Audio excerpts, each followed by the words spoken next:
வணக்கம் மக்களே, நான் குணா. விஜயோட கூட்டு வெளிப்பட்டுருச்சு. மே 18 தமிழ் இன படுகொலை நாள். நிறைய பேருக்கு தெரியும், சில பேருக்கு தெரியாது. சில பேருக்கு தெரியும், நிறைய பேருக்கு தெரியாதுன்னு கூட சொல்லலாம். ஏன்னா இன்னைக்கு அப்படிதான் இருக்கு நிலைமை. இப்போ இந்த மே 18க்குலாம் ஒட்டுமொத்த தமிழ்நாடும் பார்த்தீங்கன்னா அந்த நினைவை திருப்பி கொண்டு வந்திருக்கணும், மரியாதை செஞ்சிருக்கணும். அந்த நினைவேந்தல்ல எல்லாருமே என்னன்னு தெரிஞ்சிருக்கணும், பங்கேற்றிருக்கணும். ஆனா இதுல நிறைய பேருக்கு என்ன நடந்துச்சு, என்ன ஏதுன்னே தெரியாம இருக்கு. சரி, அதை விடுங்க. இனி போக போக கொஞ்சம் கொஞ்சமா மாறும்னு தெரிஞ்சுப்பாங்கன்னு நம்புவோம். மே 18க்கு நம்ம தாவேகா தலைவர், தமிழ்நாட்டு முதல்வர் விஜய் ஒரு சின்ன சமூக வலைதளத்துல ஒரு பதிவு போட்டிருக்காரு. என்னன்னா, முள்ளிவாய்க்கால் நினைவுகளை இதயத்தில் ஏந்துவோம், கடல் கடந்து வாழும் நம் தமிழ் சொந்தங்களின் உரிமைகளுக்காக எப்போதும் துணை நிற்போம். அதாவது ஒரு நடிகரா இருக்கும்போது இப்படி ஒரு சமூக வலைதளத்துல மே 18க்கு இனப்படுகொலை நாள் அன்னைக்கு ஒரு பதிவு போடுறாருன்னா ஏத்துக்கலாம். சரி, ஓகே, ஒரு நடிகரால என்ன பண்ண முடியும்ட்டு. இப்ப தமிழ்நாட்டோட முதல்வர் அவர் தான். அதுவும் இப்ப வந்த புதுசுல நீங்க எவ்வளவு குறைஞ்சது உற்சாகமா நான் அந்த வேலையை திறம்பட பண்ணணும்.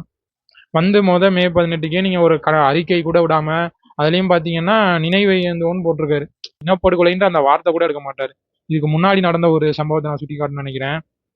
2008, 2007 அந்த காலகட்டத்தில் பார்த்தீங்கன்னா ஒரு கையெழுத்து இயக்கம் ஆரம்பிக்கிறாங்க இந்த போர் நிறுத்துறதுக்கு. அந்த நேரம் விஜய்கிட்ட போயிட்டு கையெழுத்து போட கேட்கும்போது, அந்த போரை நிறுத்த 2008, 2009 அந்த ஒரு கையெழுத்து கூட போட மறுத்தவர் தான் இந்த விஜய். அப்படி இருக்கவர் நீங்க எப்படி இந்த மாதிரி நல்லது செய்வாரு அப்படின்னு மக்கள் யோசிச்சு பண்ணாங்கன்னு தெரியல. இப்ப இதுலயும் பாத்தீங்கன்னா ஏதோ ஒரு நடிகர் கணக்கா பதிவிட்டு இருக்காரு. இதுலயே தெரியுது விஜய்க்கு பெருசா அவே உணர்வு. இப்போ இவ்வளவு பேரை இப்படி கொண்டிருக்கானுங்க, 1.5 லட்சம் 2 லட்சம் பேரை குறுகிய நாளில் கொண்டிருக்கான். அது பார்த்தீங்கன்னா உலக அளவுலேயே நீங்கள் எடுத்து பார்த்தீங்கன்னா இந்த மாதிரி அதிக மக்கள் ஒரு குறிப்பிட்ட நாளில் சாப்பிட்றது இதுதான் பெருசாக இருக்கும். இதை தாண்டி ஒன்று இருக்குமான்னு சொல்ல முடியாது. இப்போ இந்த நவீன காலத்தில் இந்த 21ஆம் நூற்றாண்டுலையும் சரி, 20ஆம் நூற்றாண்டுலையும் சரி, வெள்ளக்காரன் இருந்த போது கூட இப்படி ஒரு குடும்பம் நடக்கலை. ஆனால் அப்படி நடந்ததை பார்த்துக்கிட்டு அதுக்கு துணை போய் நின்றதான் இந்த இந்திய அரசு. இப்போ அப்போ இருந்த அதே காங்கிரஸை இப்போ கூட்டணி கட்சியா எடுத்துக்கிட்டு முதல்ல வந்ததும் பார்த்தீங்கன்னா ஜெயிச்சதும் அவருக்கு ஆதரவு வேணும்னோடனே உடனே காங்கிரஸ்ல போய் காங்கிரஸ் கொண்டு போட்டுக்கிட்டாரு. நம்ம இனத்தை அழிச்ச அந்த கட்சியோட துணையை போய் நாடுறாரு, தேவையை இது பண்றாரு. அதனாலதான் பாத்தீங்கன்னா காங்கிரஸை சேர்க்கலான்னு இவர் காங்கிரஸ் மேல ஒரு அபிமானம் வந்ததுனாலதான் நாம் தமிழரோட சீமானோட உறவை முறிச்சுக்கிட்டது. அதுக்கப்புறம் தான் நாம் தமிழரும் இவன் இவனுக்கு நோக்கம் நல்லா இல்லை, இவனை சேர்த்து செயல்படுறது நமக்கு சரியில்லைன்ட்டு இந்த பேச்சுவார்த்தையாத்தோட நிப்பாட்டிட்டு பாத்தீங்கன்னா நாம் தமிழர் இந்த மே 18க்கு நின்னது அவங்க தான்.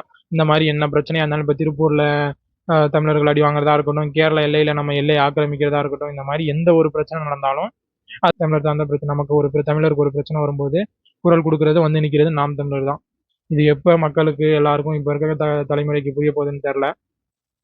இப்ப தமிழ்நாடு இருக்கிறது ஒரு பாதுகாப்பான கரங்கள் இல்லை. என்ன செய்யறது என்ன ஏதுன்னு எதுவுமே தெரியாம வண்டி ஓட்ட தெரியாதவன்ட்ட வண்டியை கொடுத்து பஸ்ஸை கொடுத்துட்டீங்க.